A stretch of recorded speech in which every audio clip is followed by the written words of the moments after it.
अस्सलाम वालेकुम नाजरीन, आप देख रहे हैं programme the review Kamran Yusuf और शहबाज राना के साथ। द रिव्यू में हम पाकिस्तान की मईशत, खारजा अमूर और नेशनल सिक्योरिटी से जुड़े मामलात पर बात करते हैं। ये पहला मौका नहीं है कि पाकिस्तान जिसे कहते हैं कि एक दोराहे पे खड़ा है, खास करके जो पाकिस्तान को इस वक्त मुआशी चैलेंजेस दरपेश हैं। माजी में भी पाकिस्तान को इसी तरह के चैलेंजेस दरपेश रहे हैं, लेकिन माजी में हमारी एक खुशकिस्मती रही कि पाकिस्तान के जो दोस्त ममालिक हैं हमेशा उन्होंने मुश्किल वक्त में पाकिस्तान की मदद की। वो बेशक अरब ममालिक हों या पाकिस्तान का जो लॉन्ग स्टैंडिंग या देरीना दोस्त चीन हो। लेकिन अब यूं लग रहा है कि हमारे जो दोस्त हैं, ये जो पुराने लॉन्ग स्टैंडिंग जिनके साथ हमारे ताल्लुकात हैं, वो ममालिक भी हमारी मदद करने से कतरा रहे हैं। और चीन का अगर तस्करा करें तो इस सारे मामले में लगता ये है कि कहीं ना कहीं चीन भी हमसे नाराज है। उसकी वजह यह है कि उन्होंने अरबों डॉलर की इन्वेस्टमेंट पाकिस्तान में लेकर के आए, लेकिन बदकिस्मती से जो चीन के बाशिंदे थे जो पाकिस्तान में काम करते हैं, कुछ ऐसे वाकयात हुए जिसकी वजह से एक कंसर्न पाया जाता है चीन के अंदर कि हम जो चीनी यहाँ पे काम करने वाले हैं उनको सिक्योरिटी फराहम नहीं कर रहे। गुज़श्ता साल हमने देखा दासू का अफसोसनाक वाकया पेश आया जिसमें 9 चीनी बाशिंदे मारे गए, और इसी साल अप्रैल में हमने देखा कि कराची यूनिवर्सिटी में किस तरह जो चीनी असातिज़ा थे उनको मारा गया एक दहशतगर्द हमले में। और शहबाज, उसके बाद मेरे ख्याल में आपकी भी मुलाकात होती रहती है, मेरी भी मुख्तलिफ जो चीन के लोग हैं या सफारतकार हैं, इस वक्त चीन के लिए जो नंबर 1 इशू है वो है ही सिक्योरिटी। और अगर कुछ मामलात बढ़ नहीं रहे, क्योंकि बहुत से लोग ये भी सवाल कर रहे हैं कि अभी तक शहबाज शरीफ साहब ने विजिट क्यों नहीं किया चीन का, तो एक वजह शायद ये भी है कि जब तक चीन को इस बात की यकीनदारी नहीं कराई जाती कि हम चीनी जो लोग यहाँ पे काम करते हैं उनके लिए फुल प्रूफ सिक्योरिटी का इंतजाम नहीं करते, तो ये शायद विजिट भी मुमकिन नहीं है। तो डू यू थिंक कि एक रियल स्टम्बलिंग ब्लॉक बनता जा रहा है ये सिक्योरिटी जो मामला है? देखिए, आपने जो बिल्कुल स्टार्ट में कहा ना कि चीन का जो पाकिस्तान के साथ जो ताल्लुकात हैं उसकी नोई बिल्कुल मुख्तलिफ है। और हिस्टोरिकली जब भी पाकिस्तान तकलीफ में आया तो इकोनॉमिकली स्पीकिंग या सऊदी अरब ने मदद की या फिर चीन ने पाकिस्तान की मदद की। अब कुछ सूरत हाल कुछ ऐसे हो रही है। 2013 में भी जब पाकिस्तान इंतहाई मुश्किलात का शिकार था, उस वक्त के वज़ीर आज़म नवाज शरीफ साहब ने जब चाइनीज़ लीडरशिप से मुलाकात की तो चाइनीज़ लीडरशिप ने प्लान पेश किया BRI का, बेल्ट एंड रोड इनिशिएटिव का, जिसका CPEC जो है एक हिस्सा है। तो उन्होंने पाकिस्तान से पूछा आपको क्या चाहिए, तो पाकिस्तान ने जो उनकी रिक्वायरमेंट्स थी उस वक्त लोड शेडिंग सबसे बड़ा प्रॉब्लम था। हमने वो लोड शेडिंग के मसले को हल करने के लिए उनसे पावर प्लांट्स मांगे। और ये मीटिंग जो चाइनीज़ लीडरशिप के साथ हुई थी ये उसके बाद हुई थी जब उस वक्त के वज़ीर आज़म नवाज शरीफ साहब ने पाकिस्तानी जो बिजनेसमैन थे, जिसमें टॉप जो बिजनेसमैन थे पाकिस्तान के और जो बिजली के कारखाने जिनके पाकिस्तान में काम भी करें, उनसे मुलाकात की और उनको कहा कि आए आप जो है वो पावर प्लांट्स लगाएं। लेकिन वो जो उस टाइम उन्होंने रिफ्यूज़ किया और चीन ने पाकिस्तान की मदद की। ठीक है, हम भी over a period of time ये बात कहते रहे हैं कि चीन के साथ जो हमारे मुआहदे हुए उसमें ज़्यादातर जो चीन के मफादात थे उनका तहफ़्फ़ुज़ था, पाकिस्तान के मफादात का उस तरीके से तहफ़्फ़ुज़ नहीं किया गया। लेकिन अब पिछले कुछ 3 से 4 साल का जो अरसा गुजरा है उसमें ख़ास तौर पर जब से ये IMF का प्रोग्राम स्टार्ट हुआ, चीन ये चीज़ महसूस कर रहा है कि पाकिस्तान ने उसको निगलेक्ट किया है, और जो जिस तरीके का पाकिस्तान को चीन के साथ खड़ा होकर साथ देना चाहिए था, पाकिस्तान ने चीन का साथ नहीं दिया। ये वो सारा बैकग्राउंड, और उसके ऊपर फिर जो इंटरनेशनल फोर्सेस थी वो अपना काम कर रही थी। 2 बड़े हमले हुए जिसका आपने जिक्र किया, एक इसमें जो दासू वाला अटैक था जिसमें 10 चीनी शहरी मारे गए और 26 जख्मी हुए थे, 4 पाकिस्तानी शहरियों की भी हलाकत हुई। फिर ये यूनिवर्सिटी के ऊपर जो अटैक हुआ कराची में, तो चीनी लीडरशिप का जो एतमाद था वो काफ़ी हद तक पाकिस्तान के ऊपर वो मुतज़लज़ल हुआ कि आखिर जो भी दुनिया भर में ऐसा होता है, दुनिया भर में साजिशें होती हैं। आप ये तो कह सकते हैं कि भारत ने पाकिस्तान के ऊपर अटैक कर दिया, आप किधर थे, आपकी सिक्योरिटी फोर्सेस किधर थी? Special security division north, special security division south Pakistan ने बनाई। जो चीनी जो इन्वेस्टमेंट थी पाकिस्तान में उसकी प्रोटेक्शन के लिए, वो सिक्योरिटी डिवीजन्स कहाँ हैं? ऑल दो एक पाकिस्तानी अथॉरिटीज ये बात कहती हैं कि जो दासू हाइड्रो पावर प्रोजेक्ट है वो CPEC के फ्रेमवर्क में तो नहीं आता क्योंकि वो वर्ल्ड बैंक फंडेड स्कीम है, बट उसकी जो कंपनी है, कॉन्ट्रैक्टर्स हैं वो चाइनीज़ हैं और चाइनीज़ वहाँ पे लेबर काम कर रही थी। और तो इसमें मेरे ख्याल में एक चीज़ जो बताने वाली है, बेशक वो CPEC के अंडर आते हैं या नहीं आते, आपको एक याद रखनी चाहिए कि जब आप एक थ्रेट असेसमेंट करते हैं, आप पाकिस्तान ये खुद कहता है कि CPEC जो है वो बहुत सी जो कुव्वतें हैं, भारत का हम नाम लेते हैं, उनको खटकता है। और ये भी हमें बताया जाता है कि अरबों डॉलर इस पे खर्च कर रहे हैं, बाकायदा भारत के अंदर एक डिवीजन खुसूसी तौर पे काम करे कि आपने टारगेट करना है, तो जब आपकी ये थ्रेट असेसमेंट है तो फिर तो आप उसको ऐसे बिल्कुल भी लाइट नहीं ले सकते। कासू वाला जो वाकया हुआ उसको तो चलें एक उस रिमोट एरिया में हुआ, जो कराची वाला वाकया हुआ अगर आप उसकी सीसीटीवी फुटेज देखें, एक दिन पहले भी वो जो खातून थी जिसने खुद को हमला किया, वो एक दिन पहले भी बड़ी सस्पिशियसली कन्फ्यूशियस जो डिपार्टमेंट था वहां पर मूव अराउंड कर रही थी बुरके में। तो हैरानी की बात है, सीसीटीवी आपने लगाया, अगर आप उस वीडियो को गौर से देखें तो कोई भी थोड़ी सी भी अकल रखता है, आप छोड़ दें कोई आप इंटेलिजेंस से इदारे से हैं या किसी और जगह से, तो आप असेस कर सकते थे कि ये कुछ सस्पिशियस चीज है, और हमने कुछ भी नहीं किया। हमने कुछ भी नहीं किया। अब हालत इस वक्त ये है कि जो हमारा वो इत्माद का फुकदान है दोनों ममालिक के दरमियान, एक तो वो अपनी जगह पे सिक्योरिटी के जो कंसर्न्स हैं, फिर जो सीपेक इन्वेस्टमेंट है उसको हम प्रोटेक्ट नहीं कर रहे, उसकी जो ऑब्लिगेशंस हैं जो हम कॉन्ट्रैक्ट साइन कर चुके हैं उसके ऊपर हम अमल नहीं कर रहे, और फिर जो लेटेस्ट डेवलपमेंट्स हो रही हैं IMF के साथ, उस तनाजुर में जो अमेरिका की तरफ से थ्रू IMF पाकिस्तान से डिमांड किया जा रहा है, तो हम फिर लग इस तरह कि चीन को हम for the time being at least हम बिट्रे करने जा रहे हैं, और जिसकी मेरे ख्याल कुछ पाकिस्तान के लिए इकोनॉमिक कॉस्ट हो सकती है। लेकिन नाज़िर, 2-3 चीज़ हम सिर्फ हाईलाइट करना चाह रहे हैं। जो दासू का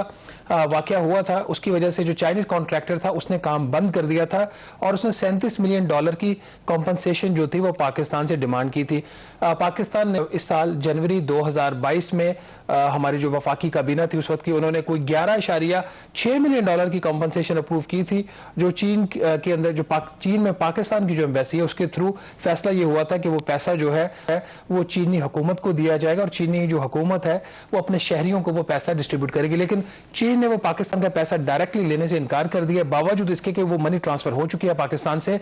चीन का ये कहना है कि जो चीनी हुकूमत के रूल्स हैं उसके तहत फॉरेन कॉम्पनसेशन जो है वो डायरेक्टली चाइनीज गवर्नमेंट एक्सेप्ट नहीं कर सकती। तो अब ये इस हफ्ते फैसला हुआ है कि ये जो पैसा है जो चीनी कंपनी जो कॉन्ट्रैक्टर्स हैं जो उस पावर प्रोजेक्ट के ऊपर काम करें उनको दिया जाएगा, वो फिर आगे डिस्ट्रीब्यूट करेंगे। बट इससे बढ़कर जो चीन का इस वक्त सबसे बड़ा कंसर्न है वो अपने शहरियों की हिफाजत है, और ये बात कही जा रही है हमारी डिप्लोमेटिक जराए से कि प्रेसिडेंट शी के लिए एक भी चाइनीज सिटीजन की जो उसकी लाइफ की अहमियत है वो गालबन किसी भी सीपेक प्रोजेक्ट से ज्यादा है। यही वजह है कि इस वक्त काफी मामलात जो है वो सीपेक के ऊपर आपको 2-3 वजूहात की वजह से स्लो होते हुए नजर आ रहे हैं, जिसमें एक डेफिनेटली इकोनॉमिक फैक्टर अपनी जगह पे IMF का जो दबाव था जिसकी वजह से हम सीपेक को एक्सपैंड नहीं कर सके, पिछली हुकूमत की जो पॉलिसीज थी जिसकी वजह से उसने सीपेक को डेलिबरेटली स्लो डाउन कर दिया। और फिर अब सिक्योरिटी के जो मामला है, एक चाइनीज डेलीगेशन भी तकरीबन 1-1.5 माह पहले पाकिस्तान आया था, और एक जो डिमांड सामने ये आई थी कि चाइनीज प्राइवेट सिक्योरिटी जो गार्ड्स हैं उनको अलाउ किया जाए पाकिस्तान में चाइनीज इन्वेस्टमेंट की हिफाजत के लिए। लेकिन ऑब्वियसली पाकिस्तान इस किस्म की डिमांड एक्सेप्ट नहीं कर सकता था और पाकिस्तान ने नहीं की, बट ये मसला है। लेकिन उसके बाद कामरान ये जरूर हुआ है कि जो पाकिस्तान ने फर्दर जो किया चाइनीज सिटीजन्स की वो बीफ अप कर दी है। अब इसके अंदर प्रॉब्लम एक तो ये है, अब पाकिस्तान की ये ख्वाहिश है हमेशा की तरह जो एक PMLN का हमेशा से रहा कि हम बहुत ज्यादा सीपेक प्रो सीपेक हैं और हम सीपेक को प्रमोट करना चाह रहे हैं। तो अब हुकूमत ये कोशिश कर रही है कि किसी तरीके से जो ज्वाइंट कोऑपरेशन कमेटी है JCC सीपेक की, जो इसकी हाईएस्ट डिसीजन मेकिंग बॉडी होती है, उसका 11वां इजलास जो है वो किसी तरीके अगस्त के महीने में हो जाए। उसकी कुछ प्रीरिक्विजिट्स हैं, जिसमें एक तो ये चीज़ है कि JCC के इजलास से पहले कुछ ज्वाइंट वर्किंग ग्रुप्स की मीटिंग्स होना होती हैं। वो मीटिंग्स कुछ 4 या मेरे ख्याल 4 पेंडिंग पड़ी हैं, वो होने वाली। उससे बढ़कर चीन को अब जो मेरे जराए बता रहे हैं कि उनको लेनी है, वो मांग रहे हैं आपसे श्योरिटीज मांग रहे हैं पाकिस्तान से। एक तो सिक्योरिटी से रिलेटेड, दूसरा जो सबसे उनके लिए इंपॉर्टेंट चीज आफ्टर सिक्योरिटी कि जो चाइनीज इन्वेस्टमेंट है पावर प्रोजेक्ट्स के अंदर उसकी, और हुकूमत पाकिस्तान ने थ्रू वेरियस एंटिटीज जो हमने पावर परचेज की हुई है उसकी आउटस्टैंडिंग ड्यूज, जिसका हम कल भी जिक्र कर रहे थे, कोई 260 अरब रुपए हैं, और हुकूमत से वो डिमांड की जा रही है कि आप इसका हमें प्लान दें। लेकिन इसमें कामरान एक और भी चीज वो ये है कि कुछ ऐसे पावर प्रोजेक्ट्स हैं जो अभी पेंडिंग पड़े हुए हैं उनके ऊपर। हालांकि पाकिस्तान में इस वक्त लोड शेडिंग भी है, पाकिस्तान की कोशिश है कि जो joint working group on energy है उसकी मुलाकात हो जाए और ये जो इश्यूज आउटस्टैंडिंग है वहां पे एड्रेस हो जाए। एक और पाकिस्तान कोशिश कर रहा है कि एक एक्सपर्ट प्लान ग्रुप बना हुआ है इसके ऊपर, एनर्जी के और ओवरऑल मामला के ऊपर, तो उसकी भी पाकिस्तान की ख्वाहिश है कि मीटिंग हो जाए। और इस मीटिंग के अंदर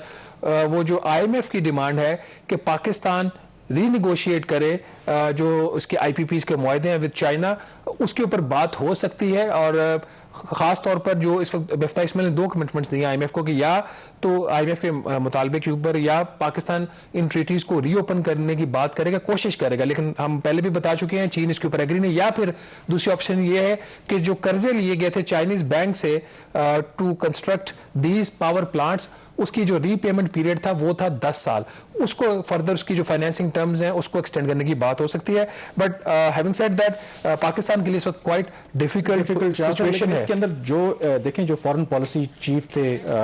चाइना के यांग चीची हाल ही में पाकिस्तान के दौरे पर आए थे, तो यही 2 बड़े इश्यूज थे, एक ये जो रीपेमेंट वाला मामला है और दूसरा सिक्योरिटी को लेकर के। और दूसरा आई थिंक इसके अंदर एक और जो क्रिटिकल जो आप कह रहे हैं ना कि अब चाइना की एक डिमांड है कि अगर आप हमें सिक्योरिटी प्रोवाइड नहीं कर सके तो हम अपनी सिक्योरिटी ले आते हैं। और ये पाकिस्तान के लिए भी एक रेड लाइन क्यों है या एक बहुत डेलिकेट मैटर क्यों है, क्योंकि जो मगरिब का आपको पता है ना BRI और CPEC को लेकर के जो मेजर कंसर्न है वो उसको एक स्ट्रेटेजिक लेंस के साथ देखते हैं। पाकिस्तान और चीन तो कहता है कि ये प्योरली एक इकोनॉमिक प्रोजेक्ट है, लेकिन मगरिब ये कहता है कि बेसिकली इस CPEC के नीचे असल जो एजेंडा है चीन का, वो अपना जो स्ट्रेटेजिक फुटप्रिंट है, जो अपना डिफेंस फुटप्रिंट है, वो इस खित्ते में बढ़ाना है। तो अगर फर्ज करें कि इवन पाकिस्तान मान भी जाता है कि अगर आप उनके जो प्राइवेट सिक्योरिटी है जो भी उनको आने देते हैं, तो शायद उससे जो वेस्ट है वो मजीद उससे अलार्म होगा। और ये वन ऑफ द फैक्टर्स यही है कि पाकिस्तान मान ही रहा। दूसरा, ये एक आदमी के लिए भी एक थोड़ा सा उनके लिए एक डिफिकल्ट एक प्रोपोजिशन होगी इसको एक्सेप्ट करना कि हम पाकिस्तान जो कहा जाए दुनिया की one of the best forces हैं, इट्स एन एडमिशन कि आप सिक्योरिटी प्रोवाइड नहीं। लेकिन अब उसका नुकसान ये हो रहा है चूंकि इस वक्त चाइनीज जो कंसर्न्स है वो एड्रेस नहीं हुए, और जिसको जो फॉरेन ऑफिस के जो जराए हैं, और उन्होंने एक ब्रीफिंग भी की 2 दिन पहले 3 दिन पहले प्लानिंग मिनिस्ट्री में, उन्होंने कहा कि जो ओवर आर्चिंग कंसर्न जो चाइनीज का है वो इस वक्त सिक्योरिटी है, बाकी सारी चीजें बाद में आती। लेकिन अब एक जो मेरे जराए ये बता रहे हैं, जो बात हम पहले नहीं करना चाह रहे थे, वो ये कि अगर ये मामला सिक्योरिटी वाले हल नहीं होते तो वो तमाम चाइनीज सिटीजन जो पाकिस्तान में है और किसी प्रोजेक्ट पे काम नहीं कर रहे या उनके सच यहाँ पे जो एक्टिविटीज होना थी नहीं हो रही, रुक गई हैं, तो वो जो चीनी शहरी हैं वो वापस जाना शुरू हो जाएंगे। और इसमें मैं एक चीज ऐड करता चलूंगी, जाहिर है कि चीन पाकिस्तान की बड़ी लॉन्ग स्टैंडिंग रिलेशनशिप है, और उसकी एक वजह यह है कि पाकिस्तान ने जब चीन के ऊपर मुश्किल वक्त था, पाकिस्तान ने चीन का भरपूर साथ दिया, और जो चीन है वो कोई एहसान फरामोश नहीं है, वो हमेशा उस बात को याद रखते हैं। लेकिन मेरे भी कुछ जराए ने हाल ही में, ज़ाहिर इंटरनल डिस्कशंस चलती रहती हैं, एक पाकिस्तानी एहलकार जो वहाँ पे चीन गए, जो इंटरनल क्लोज डोर डिस्कशंस चल रही थी पाकिस्तान के साथ ताल्लुकात को लेकर के, तो उन्होंने कहा कि 5 वहाँ पे एक्सपर्ट्स जो चीन के वहाँ पे मौजूद थे, और 5 में से 4 जो चीनी एक्सपर्ट्स थे, उनमें ये इत्तेफाक राय था कि पाकिस्तान चीन के लिए अब एक लायबिलिटी बनता जा रहा है। सिर्फ एक वहाँ पे शख्स ऐसे थे जिन्होंने पाकिस्तान के हक में बात की। तो इससे आप अंदाज़ा करें कि इवन चीन के अंदर जो हमारे साथ एक लॉन्ग टर्म रिलेशनशिप है भी, रखना भी चाहता है और उसकी ख्वाहिश भी है, लेकिन उनके अंदर भी अब एक बेचैनी बढ़ रही है। तो ये हमारे लिए मेरे ख्याल में एक लम्हा फिक्री होना चाहिए। यहाँ पे एक ब्रेक लेंगे और ब्रेक के बाद कुछ और अहम मुआशी मामलात पे बात करेंगे।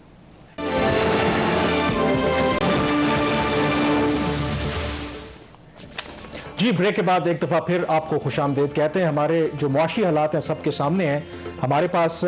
मेरे ख्याल में इतने डॉलर्स हैं कि हम शायद अब अगले 20 दिन का जो इंपोर्ट बिल है वो पे कर सकते हैं, और हालात मेरे ख्याल में इतने संगीन हैं कि अब इवन के आर्मी चीफ, जिनका बुनियादी तौर पर मैंडेट तो नहीं है कि फाइनेंशियल मैटर्स के ऊपर वो बात करें, उनको भी अपने तौर पर एफर्ट करना पड़ रही है। हमने देखा कि US deputy secretary of state से उन्होंने टेलीफोन पे बात की और कोशिश की कि किसी तरीके से अमेरिका कन्विंस करे IMF को कि वो जल्दी एग्जीक्यूटिव जो बोर्ड है उसका इजलास बुलाएं और पाकिस्तान को अगली किस्त जारी करें। एक तरफ ये सूरत हाल है, दूसरी तरफ लगता यह है कि इस हुकूमत को अदराग नहीं है जो इस वक्त हमारे जो मुआशी चैलेंजेस हैं, क्योंकि जिस तरीके से बंदर बांट हो रही है, एग्जीक्यूटिव अलाउंस दिया गया है कुछ जो डिपार्टमेंट्स को जो इटसेल्फ डिस्क्रिमिनेटरी है। और कल भी शहबाज आपने जिस तरह जिक्र किया था कि जश्न आज़ादी हमें ज़रूर मनाना चाहिए, 75 ईयर्स हो गए हैं हमें, लेकिन इसका हरगिज़ मतलब ये नहीं है कि अभी जो हमारे हालात हैं, शायद जश्न आज़ादी मनाने से ज़्यादा हमें अपने ऊपर गौर करना चाहिए कि क्या हमने वो ऑब्जेक्टिव अचीव किया, या जहां आज हम खड़े हैं हमें उस पर परेशान होना चाहिए। तो ये जो मामला है कि एक तरफ इतने मुश्किल हालात हैं, हमें तो मेरे ख्याल में जिस तरह एहसन इकबाल साहब ने कहा कि अभी तो हम अगर 3 कप चाय पीते हैं तो 1 कप चाय का कम कर दें, जिस पर उनका काफी मजाक भी बना, लेकिन एक ग्रेविटी ऑफ द सिचुएशन का वो बताना चाह रहे थे। लेकिन दूसरी तरफ ऐसा नहीं है। एग्जीक्यूटिव अलाउंस अच्छा, एक मैं थोड़ी सी करेक्शन कर दूं, हमारे पास जो अभी रिजर्व्स हैं वो तकरीबन 45 डेज के हैं। 45 तो 20 दिन क्या कि अब और ना रुपया गिरा दीजिएगा, पहले 3-4 रुपए पर डे गिर रहा है। अच्छा। तो 45 डेज के हमारे पास रिजर्व्स हैं। या it's a very bad situation. जो सेफ्टी होती है वो 90 दिन की मिनिमम होती है, उससे ऊपर जितना मर्जी आप ले जाएं। तो हम पहले उस सेफ्टी लेवल से नीचे हाफ आ चुके हैं। देखिए, ये इशू हम पहले भी डिस्कस करना चाह रहे थे, टाइम नहीं मिला। बजट के मौके पर हमने किया था कि 150% एग्जीक्यूटिव अलाउंस अब ब्यूरोक्रेसी को दे दिया गया है। इसको फॉलो उन्होंने किया था कि जी पंजाबों को नहीं मिला, मतलब ये तमाम को नहीं। ये तो मैंने जब एक्सप्रेस ट्रिब्यून में रिपोर्ट किया तो हमारा यही था कि हाईली डिस्क्रिमिनेटरी है ये और अनकॉन्स्टिट्यूशनल भी है कि जो फंडामेंटल आपके जो राइट्स होते हैं सिविल सर्वेंट्स के, उसको भी बहुत सारे केसेस में इन्होंने कॉम्प्रोमाइज किया है। इनिशियली आइडिया ये था कि पाक सेक्रेटेरिएट, जो फेडरल सेक्रेटेरिएट है, फेडरल ब्यूरोक्रेसी की जो सीट है मेन, उसकी तमाम ब्यूरोक्रेसी को ये मिलेगा और सबको वो, बट इन्होंने जो उस वक्त नोटिफिकेशन किया मिनिस्ट्री ऑफ फाइनेंस ने, उसमें प्राइम मिनिस्टर ऑफिस का कर दिया इन्होंने, प्रेसिडेंसी का जो पहले बहुत ज्यादा अलाउंसेस ले रहे हैं, फेडरल सेक्रेटेरिएट का कर दिया, और विद द फेडरल सेक्रेटेरिएट इन्होंने डिविजन्स क्रिएट कर दी। एक जो इन्होंने चालाकी की वो ये की कि वो ऑफिसर्स जिनकी अपॉइंटमेंट का या पोस्टिंग का नोटिफिकेशन जो है वो करेगी एस्टेब्लिशमेंट डिवीजन, तो उनको ये अलाउंस मिलेगा। जो जिनका नहीं करेगी उनको नहीं मिलेगा। फॉर एग्जांपल, अब जो इकोनॉमिस्ट ग्रुप है, ऑल दो बड़े उनके पैथेटिक हालात हैं इस वक्त, इकोनॉमिस्ट ग्रुप की जो पोस्टिंग करता है वो सेक्रेटरी प्लानिंग करता है, जो हमेशा डीएमजी से आता है,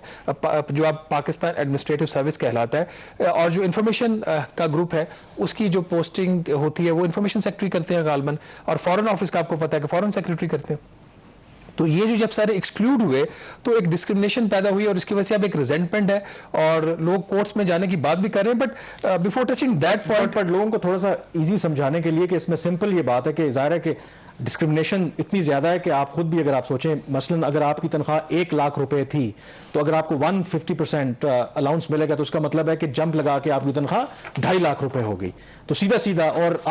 मैं आपके साथ में ज़ाहिर इधर ऑफिस तो इस्लामाबाद को तो बहुत बड़ा नहीं है, सेम स्केल पे मैं काम करता हूं, आप 2.5 लाख रुपए तनख्वाह ले रहे हैं, मैं 1 लाख। चलो मैं आपको एक और मिसाल देता हूं जो मैंने अपने खबर में भी लिखा था। वजारत खजाना में जो वजीर खजाना का दफ्तर है उसके बिल्कुल जो 7 वाला कमरा है वो डीजी मीडिया फाइनेंस का है। डीजी मीडिया फाइनेंस को जो अलाउंस है वो नहीं मिला। उनके सामने वाला जो कमरा है वो SA2 फाइनेंस मिनिस्टर है, उसको मिल गया। उसके जो लेफ्ट साइड पे कमरा है वो SO2 फाइनेंस मिनिस्टर का है, उसको भी मिल गया। वो जो 2 अफराद उस कमरे में बैठते हैं उनको नहीं मिला। और ये क्यू ब्लॉक में फाइनेंस मिनिस्टर, उसके साथ P ब्लॉक है, P ब्लॉक सारे एक्सक्लूड कर दिया, सिवाय वो जो DMG के अफसरान वहां पे ज्वाइंट सेक्रेटरी, एडिशनल सेक्रेटरी और सेक्रेटरी काम कर रहे हैं। बट नाज़रीन, ये जो सारी डिस्क्रिमिनेशन अपनी जगह पे, साबिक वज़ीर आला पंजाब जनाब हमजा शहबाज शरीफ साहब भी जाते जाते काम कर गए। 22 जुलाई को जब पंजाब में इलेक्शन हो रहा था, सारी दुनिया की नजरें लगी हुई थी कि पंजाब में क्या होगा। उस वक्त उस दिन जो पंजाब में फाइनेंस डिवीजन है, उन्होंने डिपार्टमेंट, उन्होंने एक नोटिफिकेशन किया,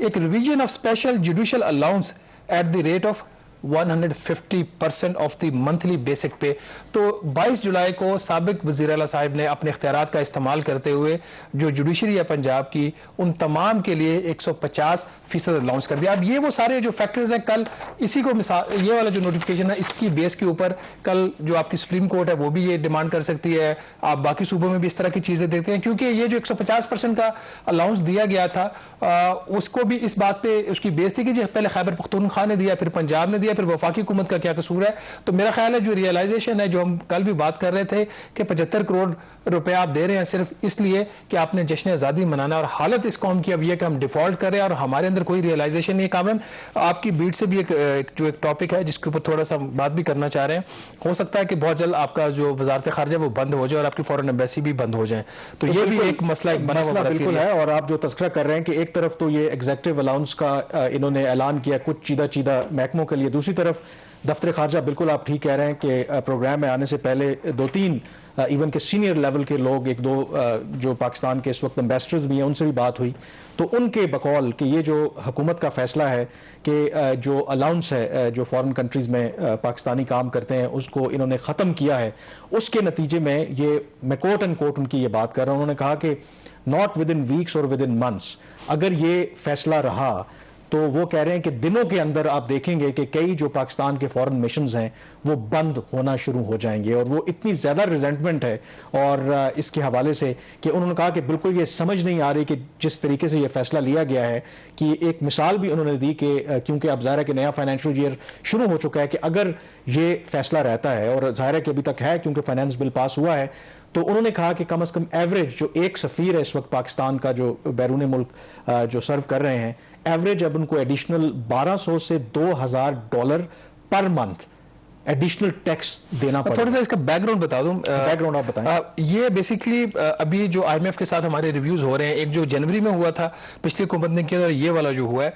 आईएमएफ ये मुतालबा ये था कि पाकिस्तान के जो टैक्स लॉज है उसके अंदर बहुत ज़्यादा एग्जाम्पशंस आपने दी हुई हैं, और इनकम टैक्स की एग्जाम्पशंस हैं, सेल्स टैक्स की हैं, मुख्तलिफ आपकी जो एग्जाम्पशंस हैं वो मौजूद हैं। तो उन एग्जाम्पशंस के अंदर एक इनकम टैक्स की एग्जाम्पशन इस चीज़ के ऊपर थी कि जो अलाउंसेस मिलते हैं आपकी, जो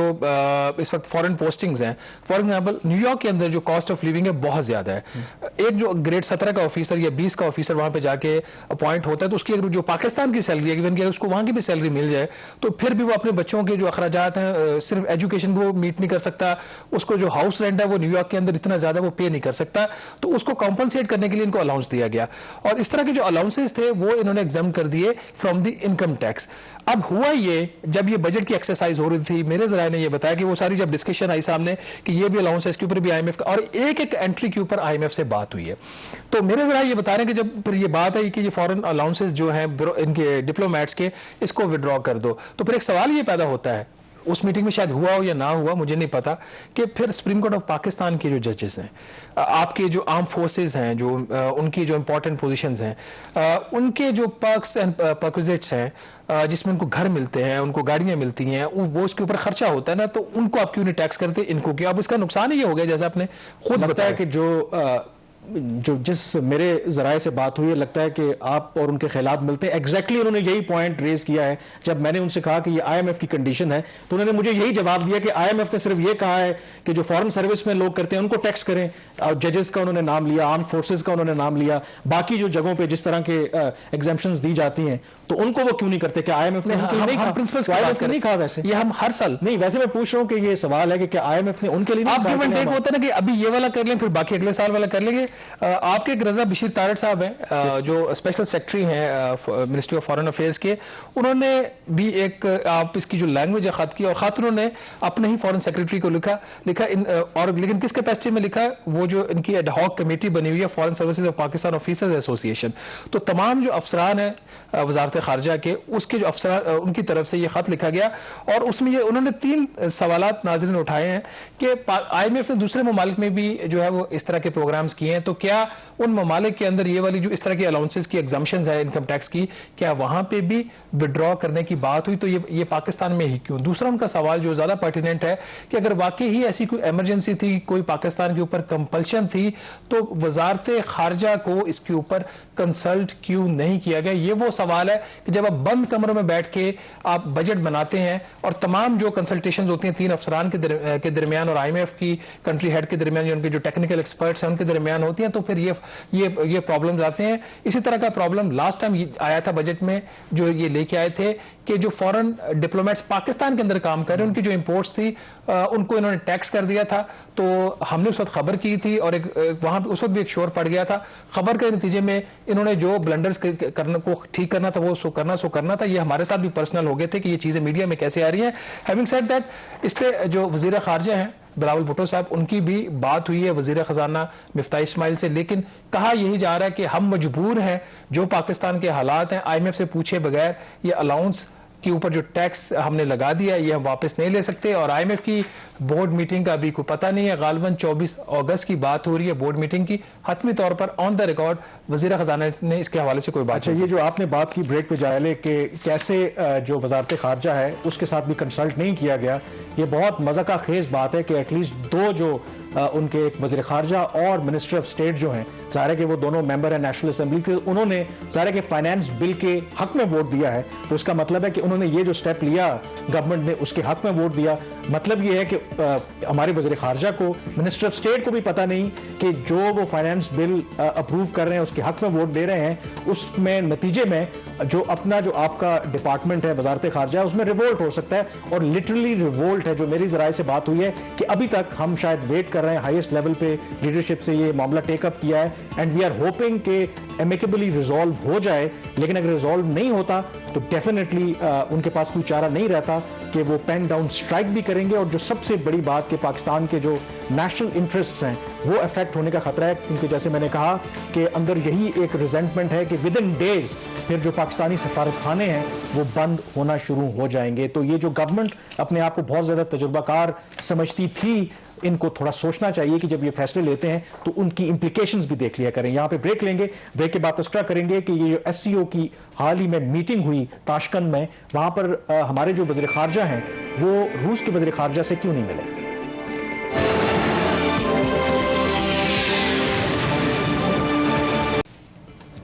जी, ब्रेक के बाद एक दफ़ा फिर आपको खुशामदीद कहते हैं। कल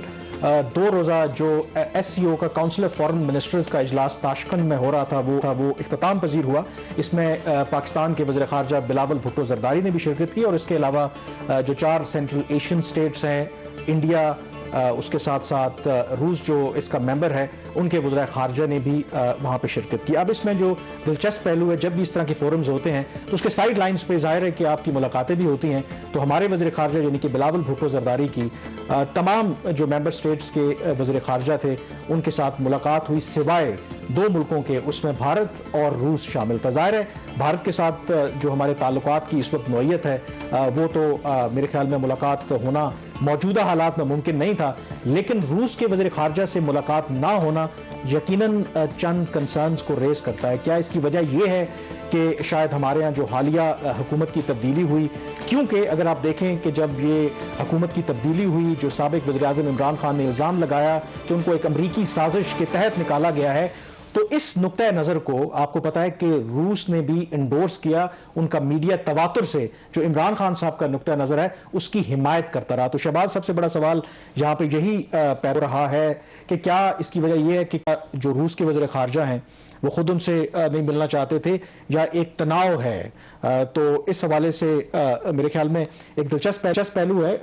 लेकिन एक चीज़ मैं ऐड करता चलूँ कि जो भारत के वज़ीर ख़ारजा हैं उनकी भी जो मुलाकात है वो रूस के वज़ीर ख़ारजा से नहीं हुई है। दो कि कॉन्वर्सेशन हुई है, तो इसका हरगिज़ मतलब ये नहीं है कि सम टाइम जो ऑप्टिक्स के लिए जरूरी भी होता है, लेकिन सम टाइम ऑप्टिक्स जो है वो डिसेप्टिव भी होती है। कामरान, इसमें इशू ये है ना कि आपने खुद ही गालिबन इस पे लिखा भी है कि फॉरेन ऑफिस ने ये कंफर्म किया था कि बायलैटरल मीटिंग है। तो इसका मतलब ये हुआ कि यहाँ पे टाइमिंग का इशू नहीं था, मीटिंग स्केजुअल थी, किसी वजह से हो नहीं सकी। क्यों नहीं हो सकी? कि अब पाकिस्तान एक दफ़ा फिर जो वेस्ट कैंप की तरफ टिल्ट कर रहा है, बिकॉज हम पकड़े जा चुके हैं IMF की वजह से। फॉरेन पॉलिसी, अब हमारी फॉरेन पॉलिसी इंडिपेंडेंट रही नहीं है, वो या स्टेट डिपार्टमेंट की पॉलिसी होगी या ट्रेजरी डिपार्टमेंट की पॉलिसी होगी, आपकी वजारत ख़ारजा की नहीं होगी, प्राइम मिनिस्टर ऑफिस की नहीं होगी। बट क्या आप समझते हैं कि कोई ऐसी चीज हुई है पहले? अगर कोई ऐसा इशू था तो रशिया आपको कंफर्म ही ना करता मीटिंग का। तो अगर मीटिंग की कंफर्मेशन थी और नहीं हुई, देन दैट्स अ प्रॉब्लम। चलें, इसकी मैं वजाहत कर दूं कि ये बिल्कुल आप ठीक कह रहे हैं कि सबसे पहले जो दफ्तर खारजा ने खुद, क्योंकि कल हफ्तावार ब्रीफिंग भी थी, उसमें दफ्तर खारजा के तर्जुमान ने बाकायदा तौर पर ऑन रिकॉर्ड कहा कि जो बिलावल भुट्टो जरदारी वहां पे गए हैं तो SCO की साइड लाइन्स पे इन वज़राए खारजा और उसमें बाकायदा तौर पर रशियन फेडरेशन के जो वज़ीर खारजा हैं उनसे भी मिलेंगे। लेकिन जाहिर है कि जब मुलाकात नहीं हुई तो बहुत से सवालात इस हवाले से उठे। जो मैंने दफ्तर खारजा से चेक किया तो उनका ये कहना था कि ये प्योरली एक शेड्यूलिंग प्रॉब्लम था, क्योंकि एक तो जो उनकी अराइवल है वो कहते हैं कि जो रूस के वज़ीर खारजा हैं वो वहाँ पे लेट हुई, तो जो ओरिजिनल शेड्यूल था वो जब लेट हुई तो फिर वो सारा शेड्यूल डिस्टर्ब हो गया। उसको रीशेड्यूल करने की कोशिश की जाती रही लेकिन वो दोबारा रीशेड्यूल नहीं हो सकी। इसके अंदर अब खबर ये है, उन्होंने ये कहा कि अगर आप ये तासुर ले रहे हैं कि शायद हमारा रूस के साथ कोई ताल्लुकात ख़राब हो रहे हैं, तो उनका जी इसका हरगिज़ ये मतलब नहीं है। उनका ये कहना है कि उनकी इनफॉर्मली गैर रस्मी तौर पर डिनर के ऊपर बाकायदा तौर पर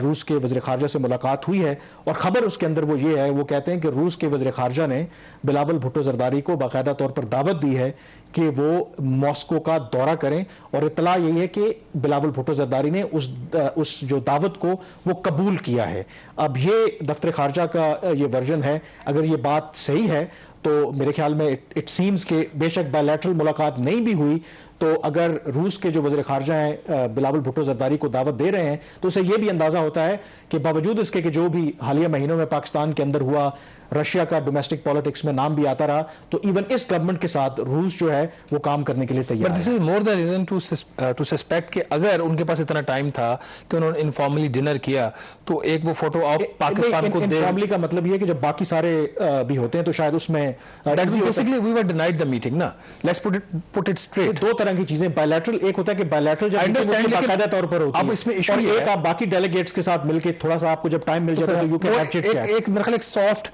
एक वो इमेज वो पुट करने की कोशिश कर रहे हैं कि ठीक है, इसको आप इस तरह से कह दें कि हो सकता है कि दोनों मुमालिक ने या खास करके पाकिस्तान ने ये सोचा हो कि शायद एक्सक्लूसिवली अगर आप बायलैटरल मीटिंग करेंगे तो उससे ऑप्टिक्स जो आप बात कर रहे थे कि अमेरिका पहले भी हमसे नाराज है, तो वो ऑप्टिक्स में भी ठीक ना जाएं। जहां तक बात हमने कन्वे करनी है, बजाय बायलैटरल एक दूसरे से फेस टू फेस और फोटो अप करने के, हम वैसे ही खामोशी से बात कर लेते, तो हो सकता है कि ये भी रीजन हो सकती है। वो बात तो ठीक है आपकी, लेकिन इन हालात के अंदर हमें थोड़ा सा पॉलिटिकल पर्पसेस के लिए, डोमेस्टिक ऑडियंस के लिए भी शायद हमें वो मीटिंग चाहिए थी, क्योंकि जो साबिक वज़ीर आज़म इमरान खान साहब का तो मुसलसल यही इल्ज़ाम है ना कि हम रूस के साथ कोई भी काम करने को तैयार नहीं है। हालांकि बल्कि तहरीक इंसाफ ने तो कहना शुरू कर दिया कि रूस के वज़ीर खारजा इनसे नहीं मिले, वो तो पॉलिटिकली अपने लिए उसको लेकिन इस्तेमाल कर। वज़ीर आज़म शहबाज शरीफ साहब ने अपनी जो उनकी स्पीच थी उसमें उन्होंने कहा कि जी मैं वो रूस की तरफ से गंदम की ऑफर हमें आ गई है और मैंने दुनिया को बता दिया कि हम गंदम खरीदेंगे। तो हमको बिल्कुल खरीदना चाहिए, क्योंकि पाकिस्तान के बाद पहले होना चाहिए, और माजी में भी हम रूस से गंदम खरीदते रहे। यहाँ पे ब्रेक लेंगे, ब्रेक के बाद तस्करा करेंगे कि क्या कलअदम तरीके तालिबान के साथ जो पाकिस्तान मुज़ाकरात कर रहा है, क्या वो मुज़ाकरात खत्म होने के दहाने पर है। ब्रेक के बाद उस पर बात करेंगे।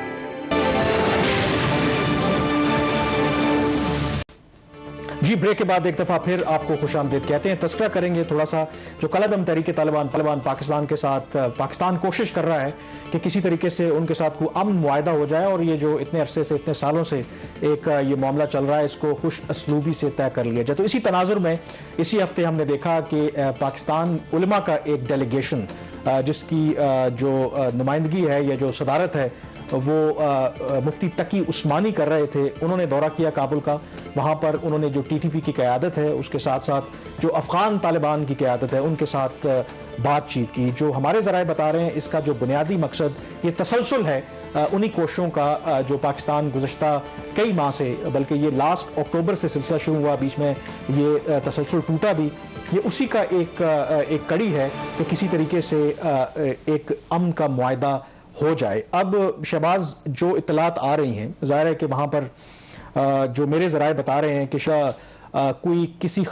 हद तक कामयाब नहीं हुई, जो तालिबान का जो पाकिस्तान के उलमा का जो डेलीगेशन था, कि किसी तरीके को उनको वो कन्विंस कर सके कि क्योंकि पाकिस्तान का इस वक्त जो सबसे बड़ा जो स्टम्बलिंग ब्लॉक है वो ये है कि टीटीपी जो है वो कॉम्प्रोमाइज़ नहीं कर रही अपने उस मुतालबे के ऊपर कि जो फाटा का मर्जर हुआ था उसको आप रिवर्स करें। और अब पाकिस्तान चाह रहा था कि ये गुड ऑफिसेज यूज़ करे इन उलमा के, क्योंकि ये मुफ्ती तकी उस्मानी ज़ाहिर है कि एक रिस्पेक्ट कमांड करते हैं टीटीपी के अंदर भी, अफ़गान तालिबान के अंदर, क्योंकि बहुत से जो इस वक्त टीटीपी और अफ़गान तालिबान के अंदर भी लोग हैं वो इन्हीं मदरसों से पढ़े हैं या इन्हीं की आइडियोलॉजी को आप कह लें कि वो फॉलो करते हैं। तो मेरी इत्तला यही है कि उसमें कोई खातिर ख्वाह कामयाबी नहीं हुई, और एक खदशा ये है कि शायद ये जो मुज़ाकरात का सिलसिला है ये कोलैप्स ना कर जाए और टूट ही ना जाए। कामरान, जब हमने पहले ये इशू डिस्कस किया था और ये डिमांड सामने आई थी, तो हमने उस वक्त भी ये बात कही थी कि आप फाटा का जो मर्जर उसको रिवर्स करना बहुत मुश्किल होगा, या इसको कॉन्स्टिट्यूशनल कवर हासिल, और उसके बाद और बहुत ज़्यादा तब्दीलियाँ आ चुकी हैं। बल्कि जो नेशनल सिक्योरिटी कमेटी की लास्ट टाइम मीटिंग हुई थी उसमें भी दो चीज़ें तय हुई थी। एक तो ये था कि जो भी मुज़ाकरात होंगे वो with in the ambit of the constitution होंगे, आइन से बाहर निकल कर कोई काम नहीं होगा। तो आइनी तौर पर तो अब जो फाटा है वो अब खैबर पख्तूनख्वा का हिस्सा। दूसरा, एक उन्होंने ओवरसाइट एक कमेटी बना दी थी पार्लियामेंट की कि जी वो इसको इन मुज़ाकरात को मॉनिटर करेगी। तो उस हवाले से आप क्या समझते हैं कि नाउ आयु जो चीज़ें लग रही हैं कि उस तरफ जा रही हैं कि बिल्कुल ही मुज़ाकरात ख़त्म हो गए, या अभी भी कोई चांस है कि ये यहाँ से रिवाइव कर सकते हैं? नहीं, अभी बाकायदा तौर पर ज़ाहिर है कि मुज़ाकरात ख़त्म नहीं हुए, लेकिन जो असेसमेंट है जिस तरह से हालात जा रहे हैं, क्योंकि एक तो इनडेफिनेट सीज फायर का ऐलान किया था, तो उसके बाद जाहिर है कि टेंजिबल प्रोग्रेस तो चाहिए थी। जो इत्तलात आ रही हैं तो मुज़ाकरात एक जगह पे आके रुक गए हैं, डेड लॉक का शिकार हैं। तो अगर वो डेड लॉक नहीं टूटता तो जाहिर है कि उसके बाद फिर क्या आपके पास ऑप्शन रह जाता है। जो मेरी पाकिस्तानी जो जिम्मेदार ज़राए उनसे बात हुई है, उनके अंदर पहले ही ये स्केप्टिसिज्म था। उनको ये लगता था कि ये जो ग्रोह है,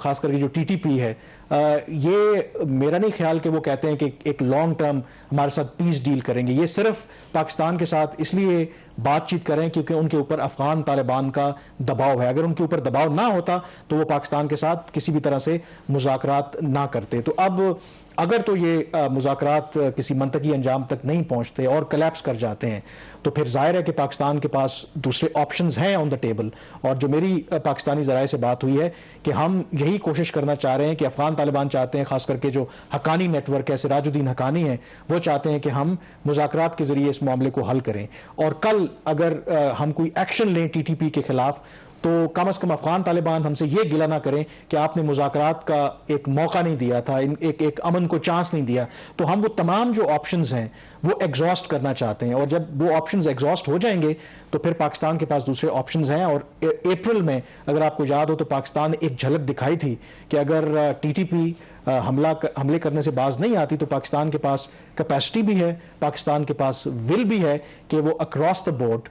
एयर स्ट्राइक्स भी कर सकते हैं। और पाकिस्तान ने अप्रैल में वो एयर स्ट्राइक्स किए, टीटीपी के ठिकानों को निशाना बनाया, जिसके नतीजे में आपको पता है कि अफगान तालिबान एक दफा फिर मजबूर हुए कि वो टीटीपी को मुज़ाकरात की ये मसला जो है ये पॉजिटिवली ये इस पे कोई ना कोई सोल्यूशन हो जाए। अब अफगानिस्तान के अंदर तालिबान की हुकूमत को आए हुए भी तकरीबन 1 साल होने वाला है अगले महीने। बिल्कुल। और मेरे ख्याल में अगर आप देख, आपसे लोग ये भी गिला करते हैं कि एक वजह कि हम अपना ट्रू पोटेंशियल क्यों रियलाइज नहीं कर सके, क्योंकि 40 साल से शायद हमारा फोकस ज्यादा अफगानिस्तान के ऊपर, हमने बहुत से अपने जो नेशनल रिसोर्सेज हैं वो अफगानिस्तान पर ज्यादा सर्व किए हैं। तो ये हमारे लिए भी बहुत बेहतर है कि किसी तरीके से